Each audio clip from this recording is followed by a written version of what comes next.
우리 함께 보실 하나님의 말씀은 신약 성경 에베소서 6장 16절 한 절 말씀입니다. 모든 것 위에 믿음의 방패를 가지고 이로써 능히 악한 자의 모든 불화살을 소멸하고. 아멘. 오늘은 하나님의 전신갑주 6가지 중에서 몇 번째인가요? 네 번째이지요. 믿음의 방패 순서입니다. 오늘 본문을 시작할 때 모든 것 위에 이렇게 되어 있는데 이 말은 이 모든 것 외에 추가해서 그런 뜻인 것 같습니다. 앞에서 말한 3가지 갑주, 허리띠, 호심경, 그리고 신발에 추가해서 꼭 필요한 장비를 들자면 하면서 사도는 이 방패로 시작하고 있습니다. 그런데 여러분, 이 추가 장비로 나오는 이 첫 번째 이 방패의 경우는 나머지 5개에 대한 설명과 약간 다른 점이 있어요. 여러분이 혹시 14절부터 17절까지를 보시면서 나머지 이 6개와 5개와 이 믿음의 방패가 약간 다른 부분을 보실 수 있나요? 뭐냐면 여기에 대해서는 부가 설명이 있습니다. 부가 설명이 주어지고 있어요. 그러니까 이 무기의 목적, 어떻게 사용해야 될 것을 특정해서 설명해 주고 있지요. 그렇습니까? 어떤 목적이죠? 어떤 목적? 16절 후반부에 있는 이로써 어떤 목적? 능히 악한 자의 모든 불화살을 소멸해야 한다라는 목적을 특별히 부가해서 사도는 설명해 주고 있습니다. 이를 통해서 알 수 있는 점은 뭔가 이 무기, 믿음의 방패가 가지는 중요성이 있구나 하는 것을 알 수가 있겠습니다. 불화살, 화살로 번역되어 있는 이 단어는 약간 그 의미의 범주가 넓은 단어입니다. 그러니까 사실은 화살뿐만 아니라 여러 형태의 날아가는 무기들을 다 포함해요. 그러니까 무기로 사용되는 발사체들인 것이죠. 그래서 화살뿐만 아니라 창 같은 경우도 던져서 날릴 수가 있고 또 어떤 기구를 사용해서 창이나 여러 가지 무기들을 발사할 수 있잖아요. 쏠 수가 있잖아요. 이런 걸 다 포함하는 단어인데 그 중에서 대표적인 것이 날아가는 무기로서 가장 대표적인 것이 화살이기 때문에 이 화살이란 단어로 번역을 한 것이고 이거는 아주 적절한 번역입니다. 영어 성경들도 많이 그렇게 다 번역을 해놨고요. 그런데 이 화살이 일반 화살이 아니라 무슨 화살이죠? 불화살입니다. 화전이라고도 부르지요. 화살촉 끝에 솜뭉치를 매달아서 그걸 기름이나 역청에 잘 적셨다가 발사 직전에 불을 붙여서 쏘는 것이죠. 그래서 이 화전으로 인해서 어떤 건물이든지 아니면 손에 들고 있는 방패든지 아니면 사람의 옷에 불이 붙게 되면 이제 큰일이 나는 거지요. 그러므로 이 불화살, 이건 한마디로 사람을 태워 죽이려고 하는 것이 목적인 무기입니다. 그러므로 이를 막는 방패가 필수품이 되는 거지요. 당시 로마 병사들이 사용했던 방패는 이렇게 조그맣고 둥그런 손방패가 아니라 거의 몸 전체를 커버할 수 있을 정도의 큰 방패였어요. 대략의 사이즈가 길이로 치면은 한 1.2m 정도, 우리 어깨에서 무릎 정도까지 되는 이 정도 길이고, 그 다음에 이 폭은 그 길이의 한 3분의 2 정도나 되는 이러한 방패였어요. 병사의 몸 쪽으로 약간 휘어져 있을 수도 있었을 것입니다. 둥그렇게. 이 방패의 기본 재료는 단단한 목재판이었습니다. 거기다가 가죽을 입혀서 그렇게 만든 것이고 요 사방 테두리에다가는 쇠 같은 이 금속, 단단한 금속을 입혔어요. 칼로 방패를 내리쳐도 이렇게 방패가 깨지지 않도록 그렇게 만든 것이죠. 때로는 이 외부 겉면을 금속으로 덮기도 했는데 그럴 때는 이렇게 좀 울퉁불퉁하게 반반한 게 아니라 울퉁불퉁한 면으로 만들었단 말이에요. 왜 그랬을까요? 이 방패를 든 손을 보호하기 위해서인 것이요. 탕탕 치잖아요. 그럴 때 이 충격을 조금이라도 완화해 줄 수 있도록 울퉁불퉁한 면을 두기도 했다고 합니다. 전투에서 적군이 오늘은 화전을 준비하고 있다. 화전을 발사할 가능성이 많다라고 예상되었을 때는 이 방패에다가 미리 물을 적셔서 그렇게 대비를 하기도 했다고 합니다. 당시 로마 군단이 전진해 나갈 때 제1열 선두는 전부 다 방패를 앞으로 쫙 세우고 그 다음에 2열 이후서부터는 하늘을 방패를 위를 가리는 거예요. 위를 전부 다. 그리고 간격을 좁혀서 착착착 전진해 나가면 꽉 막혀 있어요. 다 막혀 있습니다.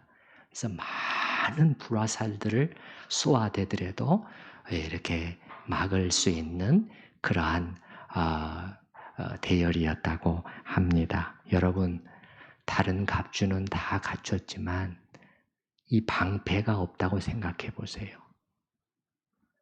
참 위험하지 않겠습니까? 안전하지가 않죠. 전에 본 미국의 어떤 선교단체는 그 이름이 믿음의 방패더라고요. 믿음의 방패. 이분들이 왜 이런 이름으로 지었을까? 아마도 신앙생활에서 이게 무척 중요하다. 그렇게 생각해서 이 이름으로 지었던 것 같아요. 그런데 우리의 싸움은 혈과 육의 싸움이 아니라 영적인 싸움이란 말이에요. 그러면 이 화살도 눈에 보이는 화살이 아니라 보이지 않는 영적인 화살이겠죠. 그렇죠? 영적인 화살. 그런데 여기 또 16절 본문을 잘 보시기 바랍니다. 16절 본문에 보면은 악한 자의 이 말이 붙어 있어요. 악한 자의 모든 불화살이라는 거예요. 이 말은 무슨 뜻이겠습니까?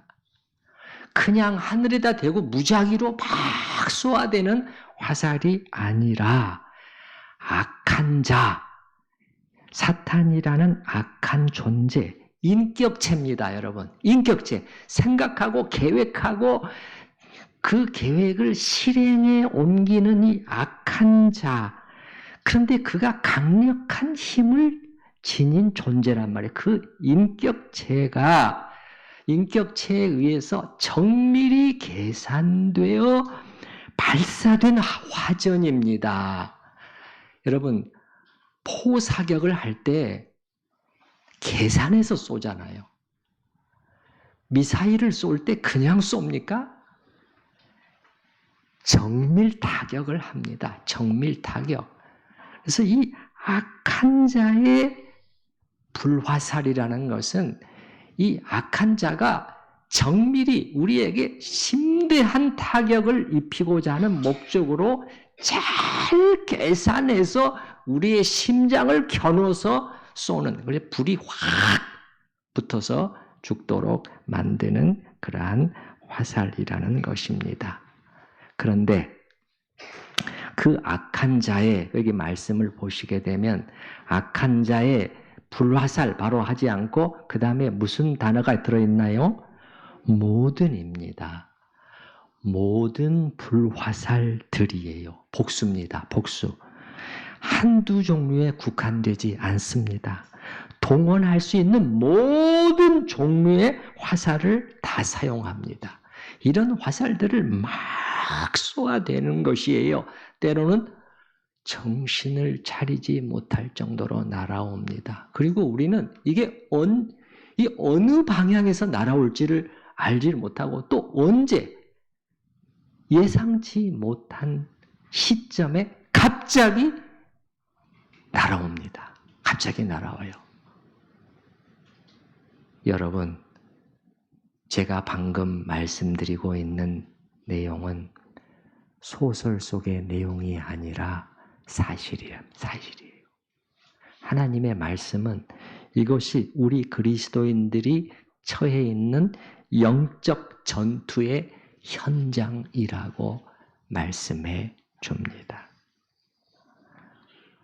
이렇게 사탄이 우리에게 쏴대는 화살이 한두 종류가 아니기 때문에 이 화살의 내용이 정확히 뭐냐 하는 것을 굳이 다 나열할 필요는 없을 것 같아요. 한마디로 우리를 하나님에게서 끊어내고 이 하늘 여정에서 이탈시킬 수 있는 화살이라면 그 무엇이든지 적은 사용하려고 들 것입니다. 개인뿐만이 아니고요. 어떤 때는 한 교회를 향해서 집중적으로 쏘아댑니다. 집중 타격 그런 말 있잖아요. 집중 타격. 그 한 지점을 향해서 화력을 집중하는 것이지요. 그래서 그 교회의 하나됨을 깨서 불신과 미움과 분리를 조장시키는 이런 일을 하는 것이죠. 많은 교회들이 거기에 당하고 있습니다. 방패를 분명히 세우지 않았기 때문에 넋을 놓고 있다가 졸지에 당하는 것이지요. 그리고 이렇게 꼭 큰 것이 아니라고 할지라도 우리 생활 속에서 일어나는 작은 일들을 한번 생각해 보십시다. 로이드 존스 목사 같은 경우에는 말하기를 우리가 아침에 일어나서 이제 아무것도 시작하기도 전에 아무런 지금 일어나자마자 어떤 갑자기 안 좋은 생각이 떠오르기도 하는데 이게 어떻게 된 건가? 또 말하기를 우리가 기도할 때나 하나님께 보다 집중하려고 할 때 뭔가 마음이 자꾸 산란해지거나 또는 악한 생각이 심지어 떠올라서 우리를 괴롭히기도 하고 신문을 읽을 때는 괜찮은데 오늘날 용어로 말하면 뭡니까? 유튜브 동영상 쇼츠를 볼 때는 그렇게 잡념 하나 없이 집중이 확 되는데 그런데 이게 성경을 펴서 읽기 시작하면은 이게 막 여러 가지 잡념으로 방해를 받기도 한다 이 말이죠. 그런데 로이드 존스 목사는 이런 모든 것이 악한 자의 화살과는 전혀 무관하고 다 순전히 우리의 심리적인 요인에만 기인한 것이라고 할 수 있을 것인가? 여기에 상당한 의문을 표시해요. 이에 대해서는 제가 지난번에 말씀드린 것처럼 두 가지 사이에서 균형이 잘 필요하다고 말씀드렸죠. 모든 문제의 원인을 사탄에게만 돌리는 것도 좀 치우친 관점이고 이게 일종의 과민 반응일 수 있는데 근데 또 정반대로 지금 사탄이 장난질을 치고 있는데도 전혀 알아차리지를 못하고 그냥 두 손 놓고 있다가 당하게 되는 이런 것도 우리가 피해야 된다는 것입니다. 어떤 날은 아침에 정말 기분 좋게 하나님 앞에서 기도하고 정말 영적으로 참 좋은 상태에서 출발했다 싶었는데 웬걸 어떤 일이 딱 터지면서 그냥 참지 못하고 감정적으로 반응해버리는. 그래서 그냥 오늘 아침에 내가 그렇게 어떻게 시작을 했는데 지금 오후 3시에는 엉망진창이 되어버려요. 관계가 막 깨지고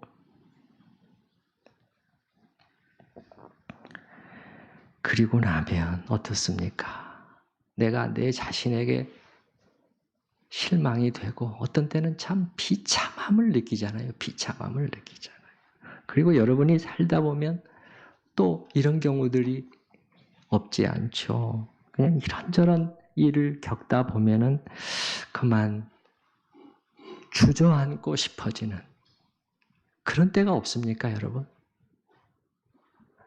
한마디로 우리가 하나님을 섬기며 살아가다가 뭔가 크게 낙심시키고 힘이 쭉쭉 빠지게 만들어요. 그만 쳐버리고 싶은 충동까지 느끼게 되는 그런 일들. 제가 볼 때는 이런 경우들은 그게 사실은 사탄이 발사한 불화살이었을 가능성이 매우 높아요. 그런데 이런 건 우리가 경험을 통해서 배워나가야 된다고 그랬죠. 경험을 통해서 분별하고 우리가 영적으로 성숙해 갈수록 이런 불화살을 빨리 간파할 수 있게 되겠지요. 사도는 우리에게 이 쏟아지는 불화살을 막아낼 수 있는 가장 주요한 무기가 뭐라고 말하고 있죠? 믿음이라는 거예요. 우리의 믿음이라고 가르쳐주고 있어요. 그러니까 이럴 때 이겨낼 수 있으려면 믿음의 방패를 들어야 한다. 다른 무슨 무기보다도 바로 이 믿음의 방패를 가지고 막아라. 그렇게 가르쳐주고 있습니다. 그러고 보면 성경 다른 곳에서도 보면은 이 마귀를 대적하는 방법이 이게 믿음과 관련이 되어 있다고 말씀을 해요. 혈과 육의 싸움이 아니란 말이에요. 그러니까 나가서 주먹질하는 그런 싸움이 아니잖아요. 그러면 이걸 어떻게 막을 수 있냐? 이게 대적할 수 있냐? 믿음이 중요한 요소라는 것을 알 수 있어요. 예를 들어서 베드로전서 5장에 보면은 너희 대적 마귀가 우는 사자같이 두루 다니며 삼킬 자를 찾나니 너희는 믿음을 굳게 하여 그를 대적하래요. 믿음이 여기서 나온다는 거예요. 마귀를 대적하는데 믿음이 나온단 말이에요. 주먹질이 나오지 않아요. 또 다른 곳에 보면은 요한일서에 세상을 이김은 이것이니 우리의 무엇이니라? 믿음이니라. 또 이렇게 나오잖아요. 그래서 믿음의 방패를 들고 막는 것인데, 그러면 여기서 이제 우리가 그 다음에 물어야 할 질문은 뭘까요? 믿음의 방패, 그렇게 중요한데, 그럼 그 믿음이라는 게 뭐냐는 거예요. 오늘은 이 부분을 조금 이제 깊게 나머지 시간에는 한번 생각해 보도록 하겠어요. 저는 그냥 무조건 믿습니다. 그거는 아니라고 그랬죠. 믿습니다. 그거 아니라고 그랬죠. 그거 아니에요. 잘못하면 어느 것이나 다 믿는다. 이렇게 되면은 성경적인 믿음과는 완전히 멀어질 수도 있게 됩니다. 성경이 우리에게 가르쳐주고 요구하는 믿음은요, 이 믿음의 방패할 때는 그는 믿음의 대상이 혹은 믿음의 내용이 아주 분명합니다. 아주 분명해요. 그래서 이제 이 두 가지를 우리가 이 믿음의 대상 두 가지가 좀 압축이 될 수 있을 것 같아요. 첫 번째는 뭐냐면 하나님의 말씀이요. 두 번째는 그 말씀 속에 계시된 하나님의 인격에 대한 믿음이에요. 자, 여러분 오늘은 이 두 가지를 꼭 기억하실 수 있기를 바랍니다. 첫 번째는 하나님의 말씀, 두 번째는 하나님의 인격이에요. 따라서 해볼까요? 하나님의 말씀, 하나님의 인격.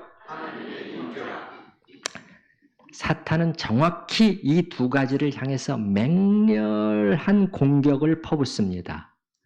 여러분, 또다시 언제나 우리에게 중요한 교훈을 주는 창세기, 죄의 시작을 한번 보시기 바랍니다. 뱀이 이 두 가지를 향해서 동시 공격하는 거예요. 첫 번째 하나님의 말씀에 대해서 어떻게 공격했습니까? 하나님은 뭐라고 말씀하셨죠? 반드시 죽으리라. 2장 17절 말씀입니다. 하나님의 말씀이에요. 사탄의 말은 뭐예요? 3장 4절에요. 결코 죽지 아니하리라. 말씀을 바로 공격합니다. 두 번째는 하나님의 인격이에요. 어떻게 공격했습니까? 하나님은 너희들이 생각하는 것처럼 그렇게 좋은 분은 아닐 수도 있어. 잘 생각해봐. 그게 뭐예요? 3장 5절 말씀이죠. 너희가 그것을 먹는 날에는 너희 눈이 밝아져 하나님과 같이 되어 선악을 알 줄 하나님이 아심이니라. 아시기 때문에 못 먹게 하신 거야. 이 보이지 않는 숨겨진 이유가 있었다니까? 그래서 막고 계시는 거라고. 요겁니다. 보이시나요, 여러분? 정확하게 이 두 가지잖아요. 하나님의 말씀, 그리고 하나님이 어떤 분이실까? 하나님의 인격, 이 두 가지를 공격하고 있잖아요. 여기서 우리는 믿음의 반대인 불신앙이라는 것이 왜 나쁜 것인가? 거기에 대한 답을 어느 정도 찾아낼 수 있단 말이에요. 인간이란 무엇인가를 믿지 않으면 살 수 없는 존재입니다. 제가 몇 번 말씀을 드렸지만 제가 이 단에 서 있는 것도 자체도 이게 지금 저를 잘 안전하게 받쳐줄 수 있다고 생각하기 때문에 성큼성큼 올라오는 거예요. 믿음이 없이는 인간은 살아갈 수가 없는 존재인데 이걸 믿지 않는다는 것은 뭐예요? 다른 어떤 거를 믿고 있는다는 그런 말이거든요. 하나님의 말씀과 그분의 인격을 믿고 있지 않다는 것은 무언가 다른 것, 그러니까 자기 생각과 판단, 자기 눈에 보이는 증거들, 자기 이성에 합하는 어떤 기준과 준거들, 사람들이 하는 말, 책에 써진 것, 사탄의 속삭임, 이런 것들을 더 믿고 신뢰한다는 것이니, 그래서 크게 잘못된 것이고 하나님이 싫어하시는 거예요. 아시겠습니까? 그냥 불신앙, 믿음이 없는 게 아니라 다른 믿음이 있는 거예요.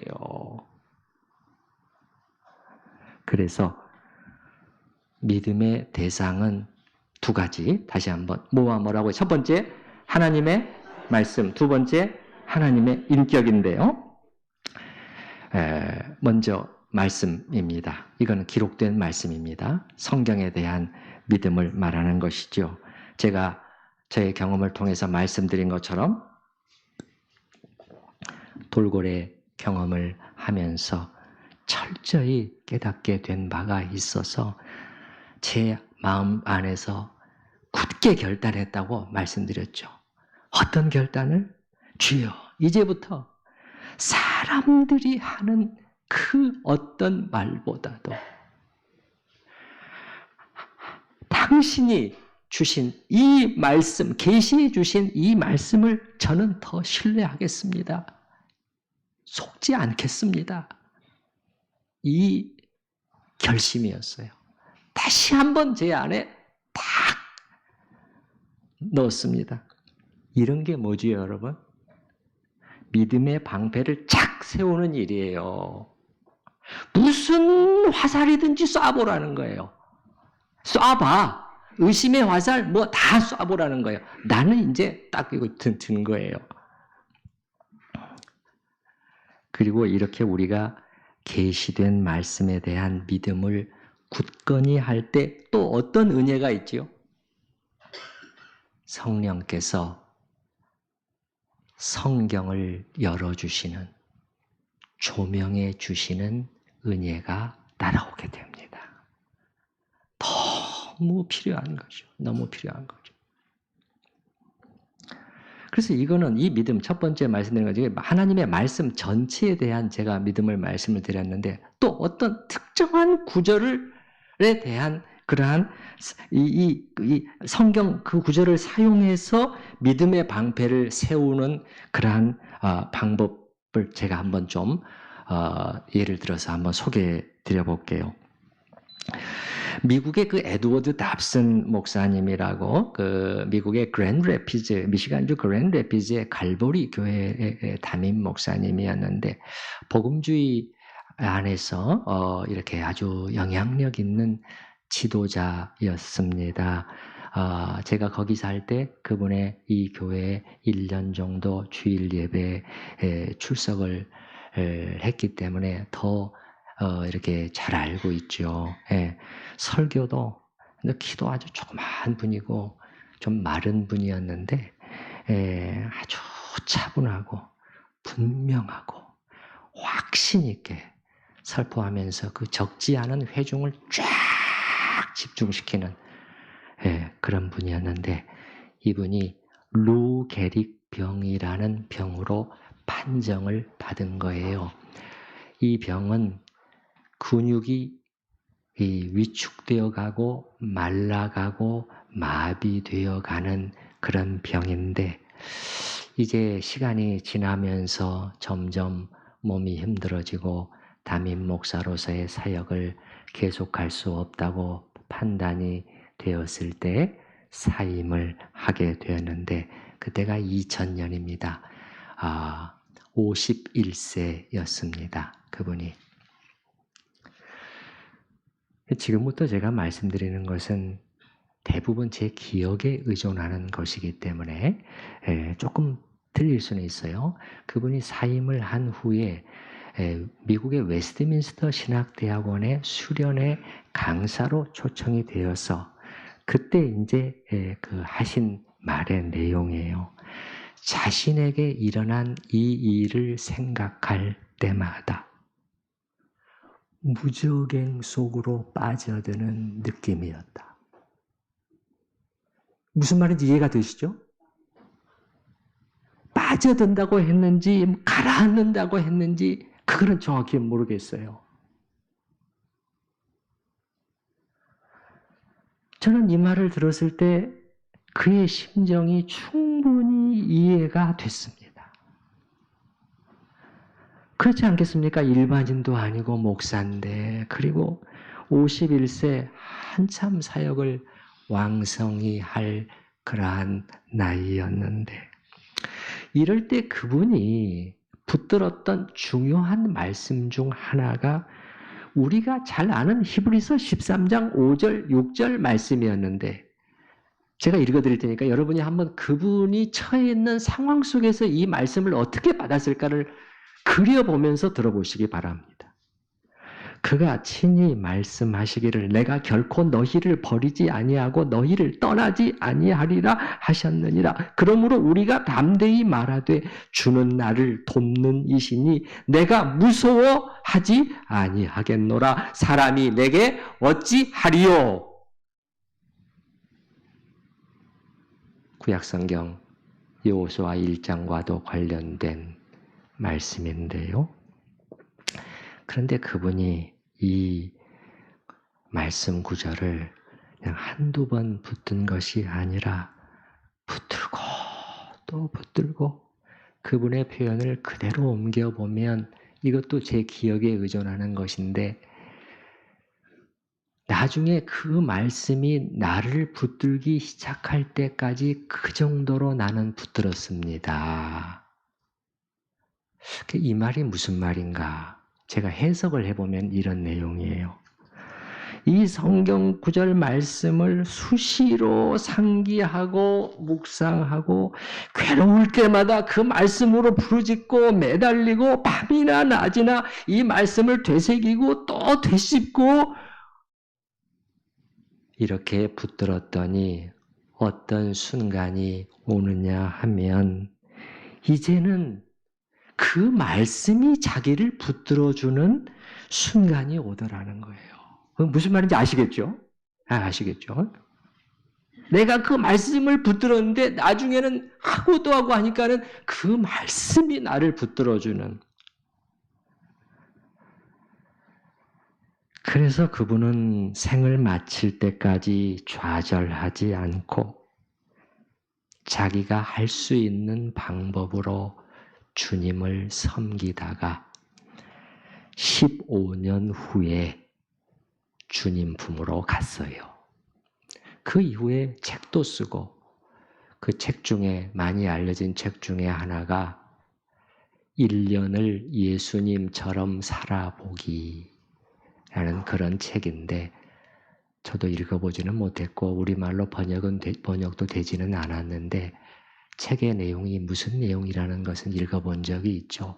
자기가 한번 금년 한 해는 예수님처럼 그대로 나도 한번 해보고 싶어. 이제 목회로부터 자유로우니까 일상적인 삶을 살면서 그렇게 지내본 그것을 책으로 만들어 놓은 것이에요. 이런 좋은 책도 남기고 자신이 할 수 있는 방법으로 주님을 섬기다가 간 것이죠. 이런 게 뭐죠? 하나님의 말씀을 가지고 믿음의 방패를 쫙 드는 것이에요. 하나님의 전신갑주를 입는다는 게 이런 거란 말이에요. 사탄은 넌 이제 끝났어. 그 꼴이 지금 뭐야? 하나님이 널 사랑하신다면 왜 너에게 이런 지독한 말도 안 되는 병을 허락하실 수가 있지? 지독히 쏴대는 거예요. 근데 납슨 목사 그분은 이 불화살을 막고 있지만 않았어요. 믿음의 방패를 딱 세웠다는 거예요. 막아낸 것입니다. 이것이 믿음의 대상 중에 두 가지 중에 첫 번째예요. 하나님의 말씀에 대한 믿음이고, 두 번째는 그 말씀 속에 계시된 하나님의 인격에 대한 믿음이에요. 하나님이 어떤 분이신가?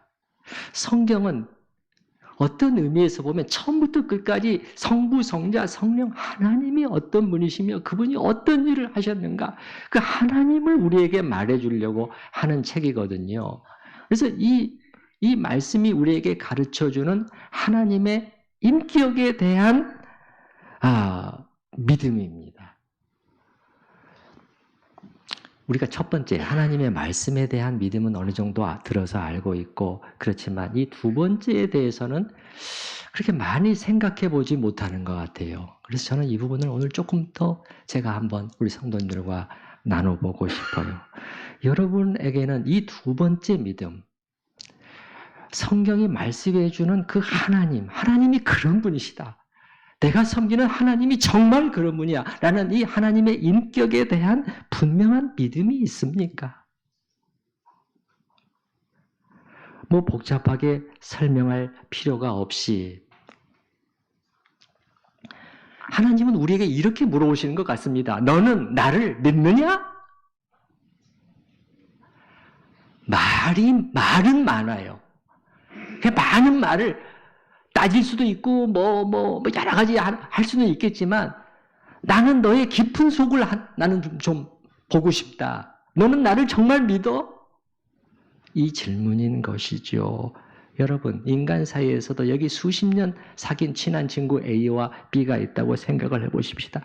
어느 날 A가 B에게 와서 심각한 표정으로 말을 합니다. 아니, 너에 대해서 이런 말이 들리던데 또 그 사람은 이렇게 말하던데 아주 뭔가 좀 심증이 온 거예요. 이게 어떻게 된 거야? 그러면서 다소 의심의 눈초리로 그가 듣고 알게 된 사실들을 계속 말하는 거예요. 그럴 때 아무 말도 하지 않고 조용히 듣고 있던 B가 A의 눈을 응시하면서 이렇게 되묻습니다. 너는 나를 믿니? 우리가 사귀어온, 함께 한 몸처럼 사귀어온 그 세월이 얼만데 너는 나를 믿어? 굳이 다 설명하고 이유를 대고 변명하고 증거를 갖다가 또 보여주고 하지 않다고 하더라도 나를 믿어주는 그런 사람이 있을 때 우리는 참 기쁘고 마음이 좋습니다. 그렇죠? 이렇듯 하나님도 우리의 믿음을 기뻐하시는 것이에요. 믿음이 없이는 기쁘시게 못하나니. 왜냐하면 이 믿음의 한 중앙에는 하나님의 인격에 대한 믿음이 있기 때문이에요. 그래서 히브리서 10장에도 보면 이 하박국에서 가져온 유명한 말씀이 있죠. 오직 나의 의인은 뭘로 말미암아? 믿음으로 말미암아 살리라. 내가 기뻐하는 나의 의인은요, 나를 믿는 자라는 거예요. 하나님에 대한 신뢰가 변함없는 신뢰가 있는 자라는 거예요. 그럼 나는 성경을 통해서 내가 누구인가를 충분히 계시해 줬다. 너는 나를 그런 하나님으로 정말 믿고 있느냐는 거예요. A.W. 토저 목사는 아주 간결하지만 멋있는 이런 문장을 남겼는데요. 우리는 하나님이 어떤 분이신가에서 안식한다. 우리의 안식이 어디에 있느냐를 아주 예리하게 말해주는 한 문장이에요. 우리는 하나님이 어떤 분이신가 하는 데서 비로소 안식할 수 있다는, 거기서 우리의 평안이 올 수 있다는 거예요. 무슨 말이냐면 우리가 하나님이 어떤 분이심을 알고 그런 하나님을 기뻐하면서 그분에 대한 확고부동한 신뢰, 이 그분의 인격에 대한 이 믿음을 가질 때, 그때 비로소 번민하며 방황하던 우리 영혼이 그 하나님의 품 안에서 안식을 찾을 수가 있습니다. 매우 중요한 포인트예요. 다시 한번 말씀드립니다. 하나님이 우리가 어떤 분이심을 알고 성경을 통해서 그런 하나님을 내가 기뻐하면서 그분에 대한 확고부동한 신뢰가 내 안에 생길 때, 그때 비로소 번민하며 방황하던 우리의 영혼이 그 하나님의 품 안에서 안식을 찾게 됩니다. 이건 경험해 본 사람은 다 알 수 있어요. 그 전까지는 사실 온전한 안식은 안 돼요. 어느 정도는 위로를 받지만 거기까지 가야 된다는 거예요. 저는 이러한 모습을 저 위대한 성 어거스틴에게서 발견합니다. 제가 방금 위대한이라는 표현을 사용했는데 이 말에 정말 부합한 분이에요. 그의 지성과 신학에 있어서 위대했고 그의 삶과 성품에 있어서 그랬고 무엇보다도 하나님을 알고 사랑하고 깊은 교제, 그분과 동행한 거기에서 그는 정말 위대했어요. 그래서 그분의 고백록에 보면, 참회록이라고도 부르는 고백록에 부르게 되면 중간중간에 갑자기 나와요. 갑자기. 하나님이 어떤 분이신가 함을 고백하면서 찬미하는 내용이에요. 일종의 송영에 해당하는 것인데 성경 같으면, 제가 보면 별로 그런 내용이 나올 만한 대목이 아닌데도 갑자기 나오는 거예요. 갑자기. 예를 들어서 자기가 16살 때 지었던 죄를 회상하면서 말이죠. 친구들과 함께 남의 집, 요즘 같으면 과수원에 몰래 들어가서 배를 몽땅 따가지고 와서는 그냥 한두 개 먹고 다 돼지우리에 던져버린, 돼지밥으로 줘버린. 그러니까 그 실과가 먹고 싶어서 그렇게 한 것도 아니고 순전히 금지된 그 행동을 하는 자체를 즐겼던 자신의 죄를 돌아보면서 이 오랜 세월이 흐른 후에 하나님 앞에 슬퍼하는 그런 대목. 어떻게 이럴 수가 있습니까, 주님? 자신의 죄를 보면서. 그런데 그 대목에서 이렇게 묘사가 되어 있어요. 2권 6장. 우리가 도둑질한 그 과실은 아름다웠나이다. 모든 것 중에서 가장 아름다우신 분이시여, 만유의 창조자시여, 좋으신 하나님이시여, 최고의 선이 되시며 나의 참된 제물이 되신 하나님이시여, 이는 그것이 당신의 창조물임이니이다. 그 과실은 아름다웠으나 가련한 내 영혼이 탐낸 것은 그 과실 자체가 아니었나이다. 죄를 즐겼다는 거예요. 죄를 즐겼다. 다시 한번 앞부분만 읽어드려 볼게요. 우리가 도둑질한 그 과실은 아름다웠습니다. 그런데 바로 뭐가 나오는 거예요? 하나님의 아름다움으로 연결이 된다니까요. 과실의 그 맛있어 보이고 그런 탐스러운 그 아름다움을 보면서 하나님의 아름다우심으로 바로 연결이 돼요. 그 다음에 모든 것 중에서 가장 아름다우신 분이시요, 만유의 창조자시요, 좋으신 하나님이시요, 최고의 선이 되시며 나의 참된 재화, 보물이 되신 하나님이시요. 이렇게 가고 있어요. 보이시나요? 그러면서 하는 말이 이는 그것이 당신의 창조물임이니이다. 이게 무슨 말이냐면 그 과실이 아름다울 수 있었던 것은 가장 아름다우신 당신이 만드신 것이었기 때문에 그렇게 아름다울 수가 있었습니다. 이 말이에요. 이 말이에요.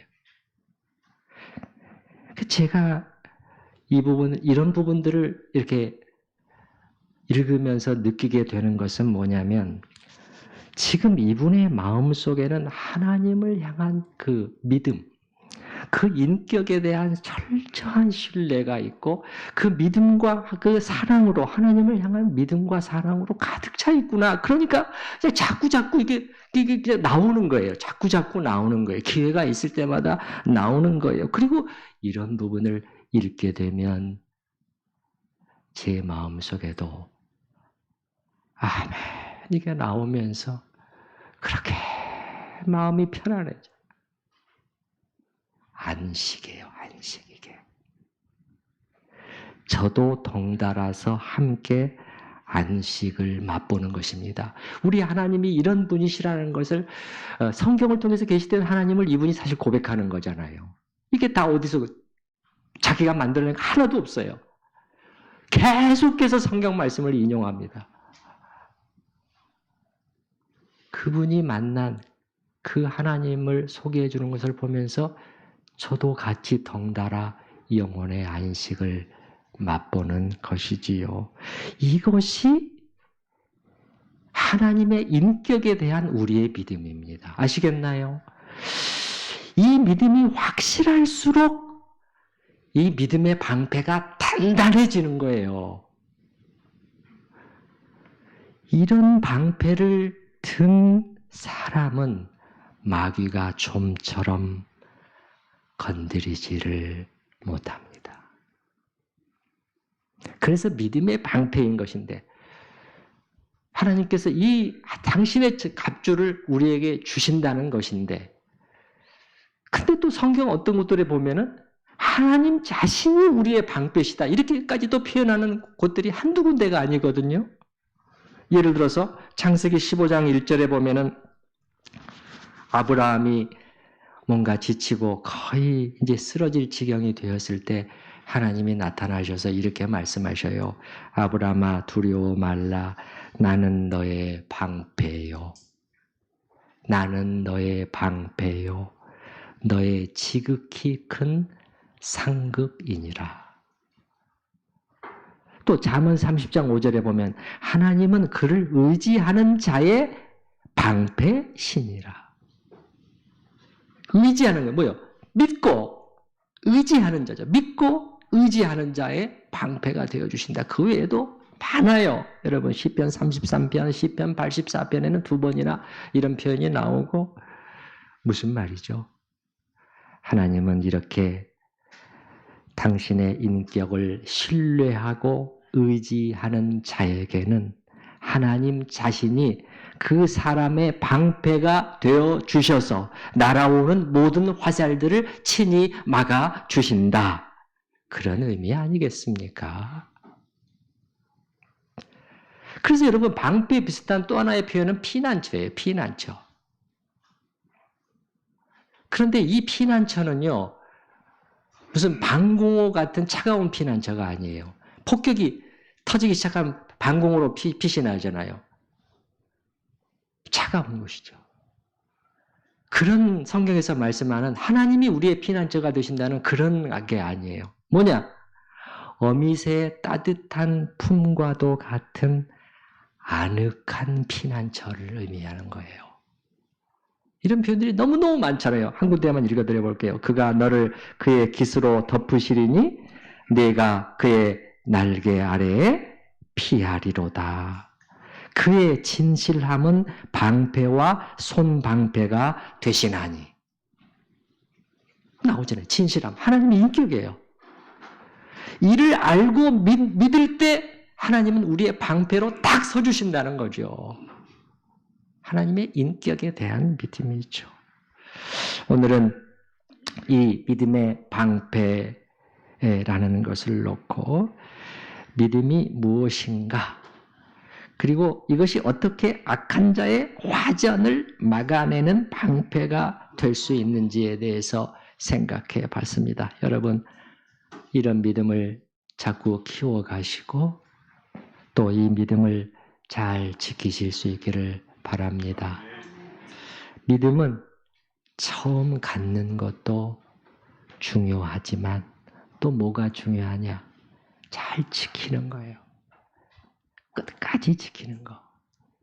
이게 어떻게 보면 더 중요해요. 사도 바울 기억나시죠? 마지막에 이제 주님 품에 갈 날이 얼마 남지 않았다는 것을 알고 자기의 생애를 되돌아보면서 승리했던 세 가지를 딱 언급했는데 뭐였습니까? 첫째는 내가 선한 싸움을 싸웠다. 두 번째, 나의 달려갈 길을 마쳤다. 세 번째가 뭡니까? 믿음을 지켰다는 거예요. 요 믿음을 지켰다는 거예요. 환경이 어떻게 바뀔지라도 이제는 다 잊혀진 존재가 되어서 둘레 사람들까지 다 떠나고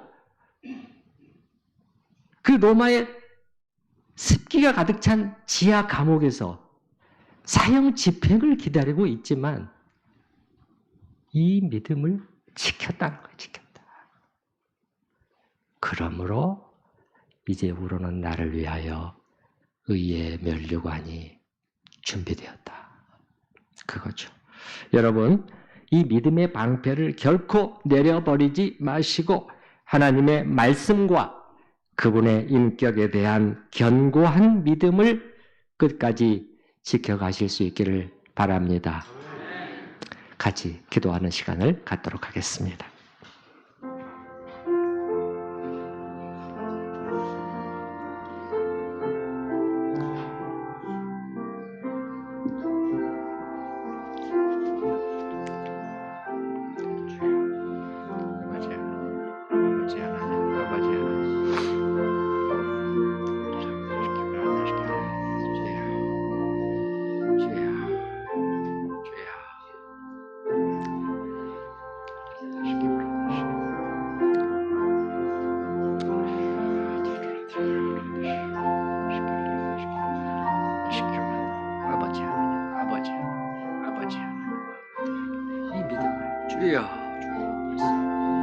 그리고 살아계신 하나님의 인격에 대한 주님의 누구신가에 대한 거기에 대한 확고부동한 신뢰가 있을 수 있도록 주여 도와주시옵소서. 이것이 저희의 승리라는 것을 잊지 않게 하여 주시옵소서.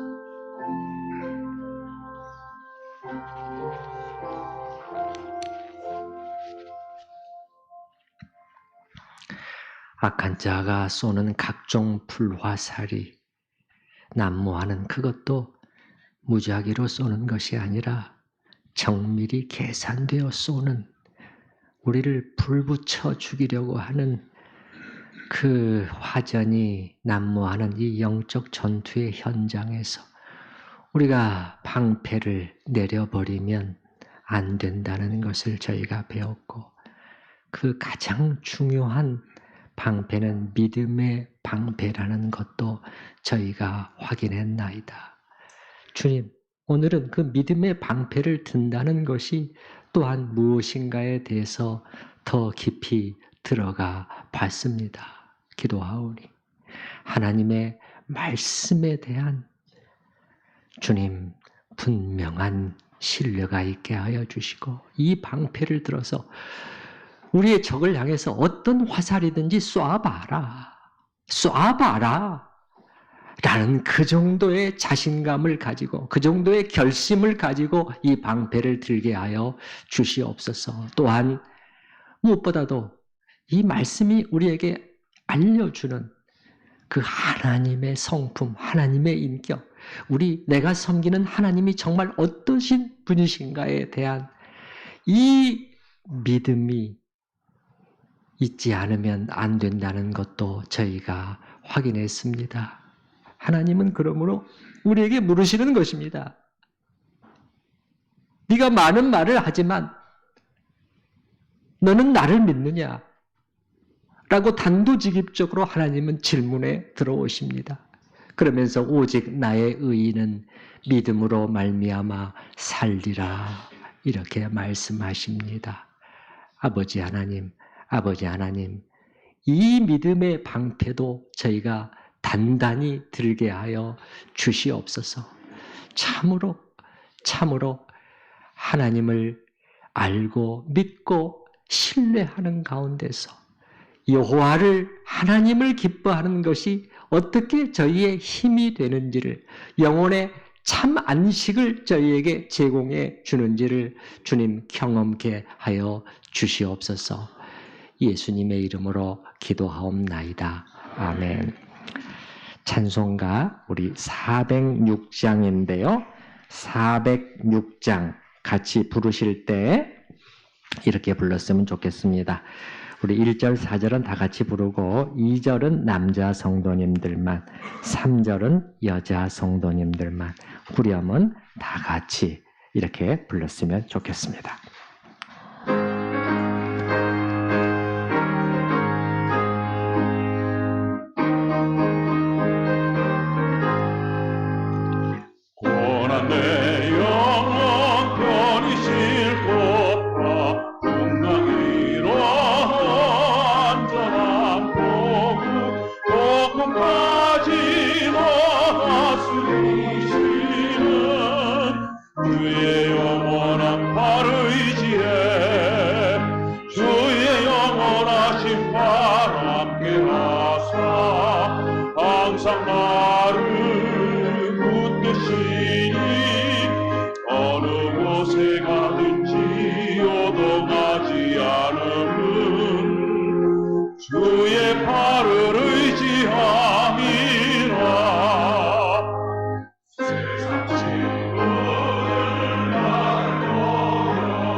다 같이 주의 영원하신 바 함께하사 항상 나를 붙드시니 어느 곳에 가든지 요동하지 않은 주의 팔을 의지함이라.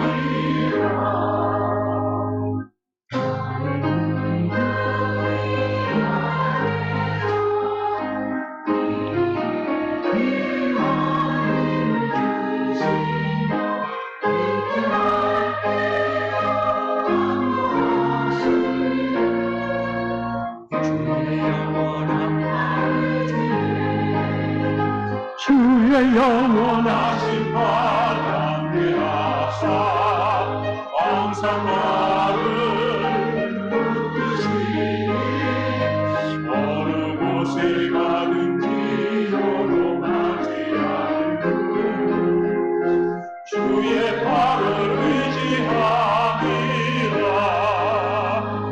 눈치 못한 것 주께 없으니 나의 일생을 주께 맡긴다. 나의 모든 짐 내신 지시라. 주의 영원한 말씀에 주의 영원하신 말 함께하사 항상 나